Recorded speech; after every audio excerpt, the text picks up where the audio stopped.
ఉన్న బంగారాన్ని విడిపించి ఆ రోజు ఆన్లైన్ రేటుకే మేము కొంటాం. Sharma gold company. By by Jagan, by by Jagan.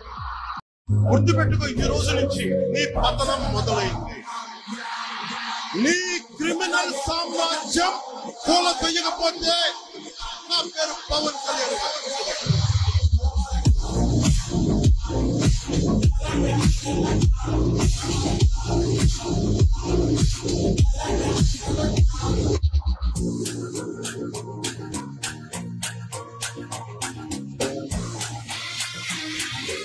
Trends చూస్తే, ఫలితాలు చూస్తే మొత్తం ఏపీలో వన్ సైడ్ గా ల్యాండ్ స్లైడ్ విక్టరీ మనకి చాలా స్పష్టంగా కనిపిస్తోంది. తెలుగుదేశం పార్టీ, బీజేపీ అలాగే జనసేన ఈ మూడు పార్టీలు కలిసి ఉన్నటువంటి ఎన్డీఏ కూటమికి ప్రజలు బంపర్ హిట్ మెజారిటీని ఇచ్చారు, బంపర్ హిట్ సీట్లను ఇచ్చారు. బంపర్ హిట్ లో ప్రభుత్వాన్ని మెజారిటీ సీట్లను సంఖ్యనిచ్చి ప్రభుత్వాన్ని ఏర్పాటు చేసే అవకాశాన్ని ఏపీ ప్రజలు ఈ కూటమికి ఇచ్చారు. అయితే ఇక్కడ జనసేన పార్టీ చాలా క్లియర్ కట్ గా విక్టరీ వైపు దూసుకెళ్తుంది. పవన్ కళ్యాణ్ తీసుకున్నటువంటి నిర్ణయం వల్ల దాదాపుగా జనసేన పార్టీ మొదటి నుంచి కూడా అందరూ చెప్తూనే ఉన్నారు, తక్కువ సీట్లకే పరిమితమైంది జనసేన పార్టీ. దాదాపుగా 50 చోట్ల పోటీ చేయాల్సినటువంటి జనసేన పార్టీ కేవలం 21 స్థానాలకే ఎందుకు పరిమితమైంది? దాదాపుగా 7 నుంచి 8 స్థానాల్లో లోక్సభ స్థానాల్లో పోటీ చేయాల్సినటువంటి జనసేన పార్టీ కేవలం 2 స్థానాలనే ఎందుకు తీసుకుంది అంటూ కూడా అనేక మంది రాజకీయ విశ్లేషకులు, అనేక మంది పొలిటికల్ సర్కిల్స్ లో ఉన్నటువంటి నాయకులందరూ కూడా విమర్శలు గుప్పిస్తూ వచ్చారు. వాటికి సమాధానమే ఇప్పుడు కనిపిస్తున్నటువంటి ఈ రిజల్ట్స్. ఎందుకంటే పవన్ కళ్యాణ్ మొదటి నుంచి ఒకే ఒక్క మాట చెప్తున్నారు, తక్కువ సీట్లలో పోటీ చేసినా ఖచ్చితంగా 100కు 100% గెలవాలి, 95% సీట్లను మనం సాధించాలి. అప్పుడే జనసేన పార్టీకి ఉన్నటువంటి బలం ఏంటో రాజకీయ వర్గాల్లో మనం చూపించగలుగుతామని పవన్ కళ్యాణ్ మొదటి నుంచి చెప్పారు.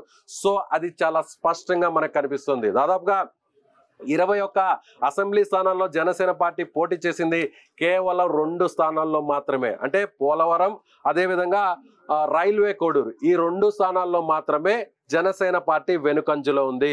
మిగిలినటువంటి 19 స్థానాలు మనం ఒకసారి చూస్తే పిఠాపురంలో పవన్ కళ్యాణ్ దాదాపుగా 30,000 40,000 పైచిలకు మెజారిటీతో ఆయన ఆధిక్యతను కొనసాగిస్తున్నారు. పవన్ కళ్యాణ్ సంబంధించినటువంటి ఆ పార్టీ నాయకులు చెప్తున్నట్టుగా 1,00,000 మెజారిటీకి రీచ్ అవుతారా లేదా అనేటువంటి విషయాన్ని పక్కన పెడితే ఖచ్చితంగా 50,000 మెజారిటీ మార్కును క్రాస్ చేస్తారని మాత్రం ఈ ట్రెండ్స్ చూస్తే, ఈ రిజల్ట్స్ చూస్తే మాత్రం మనం చెప్పవచ్చు. మరొక వైపు మిగిలినటువంటి స్థానాలను మనం ఒకసారి పరిశీలిస్తే నర్సాపురంలో బొమ్మిడి నాయకర్ గెలవబోతున్నారు. అదేవిధంగా నిడదవోల్లో కందుల దుర్గేష్, ఆయన కూడా సీనియర్ నాయకులు, ఆయన కూడా చాలా స్పష్టమైనటువంటి ఆధిక్యతతో దూసుకుపోతున్నారు. కాకినాడ రూరల్ ఆ పార్టీకి సంబంధించినటువంటి కీలక నాయకుడు పంతం నానాజీ కూడా చాలా స్పష్టమైనటువంటి మెజారిటీతో ఆయన ముందుకు వెళ్తున్నటువంటి పరిస్థితి. ఇక తెనాలిలో జనసేన పార్టీకి సంబంధించినటువంటి నెంబర్ 2 లీడర్ గా ఉన్నటువంటి, కీలకమైనటువంటి నాయకుడిగా ఉన్నటువంటి, పొలిటికల్ అఫైర్స్ కమిటీ చైర్మన్ గా ఉన్నటువంటి, ఎవరైతే మొదటి నుంచి కూడా పవన్ కళ్యాణ్కి అండగా నిలిచినటువంటి నాయకుడు ఎవరైతే ఉన్నారో నాదెండ్ల మనోహర్, ఆయన కూడా చాలా స్పష్టమైనటువంటి మెజారిటీతో దూసుకు వెళ్తున్నటువంటి పరిస్థితి. ఇక తాడేపల్లిగూడెంలో బొలిశెట్టి శ్రీనివాస్, అవనిగడ్డలో మండలి బుద్ధప్రసాద్, పి గన్నవరంలో గిడ్డి సత్యనారాయణ, నెల్లిమర్లలో లోకం మాధవి. నెల్లిమర్లలో కాస్త టఫ్ ఫైట్ నడుస్తుంది.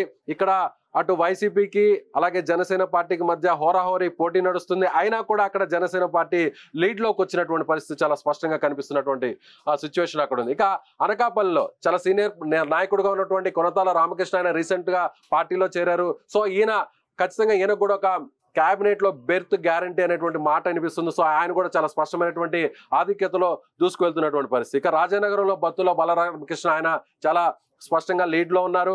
పెందుర్తిలో పంచకర్ల రమేష్, వైసీపీ నుంచి రీసెంట్ గా వచ్చినటువంటి నాయకుడు. ఈయన ఒక్కసారిగా అంటే వైసీపీ నుంచి వలసలు ప్రారంభమైంది జనసేన పార్టీలోకి అంటే ఈయనతోనే స్టార్ట్ అయిందని మనం ఖచ్చితంగా చెప్పాల్సినటువంటి పరిస్థితి. యలమంచిలో ఆ పార్టీకి సంబంధించినటువంటి నాయకులు పార్టీకి సంబంధించినటువంటి వాయిస్ ను మీడియాలో కావచ్చు, సోషల్ మీడియాలో కావచ్చు చాలా బలంగా వినిపించేటువంటి ఎవరైతే సుందరపు విజయ్ కుమార్, ఆయన కూడా లీడ్ లో ఉన్నారు. అలాగే రాజోలులో వరప్రసాద్, రాజోలు మనం ప్రత్యేకంగా చెప్పాల్సినటువంటి పని లేదు. గతంలో జనసేన పార్టీ ఒంటరిగా పోటీ చేసినా కూడా గెలిచినటువంటి ఒకే ఒక స్థానం రాజోలు. అక్కడ రాజోలులో ఈసారి అక్కడ వరప్రసాద్ ను బరిలో దింపారు, ఆయన గెలవబోతున్నారు. తిరుపతి నుంచి అరణి శ్రీనివాసులు, ఈయన కూడా వైసీపీ నుంచి ఆయన చిత్తూరు ఎమ్మెల్యేగా ఉన్నటువంటి ఈయన వైసీపీ నుంచి జనసేన పార్టీలోకి వచ్చి ఆయన అభ్యర్థిగా అక్కడ తిరుపతి అభ్యర్థిగా పోటీ చేశారు. ఈయన కూడా స్పష్టమైనటువంటి ఆధిక్యతలో ఉన్నారు. ఇక ఉంగటూరులో పచ్చిమట్ల ధర్మరాజు ఆయన కూడా లీడ్ లో ఉన్నారు. భీమవరంలో పులివర్తి ఆంజనేయులు లీడ్ లో ఉన్నారు.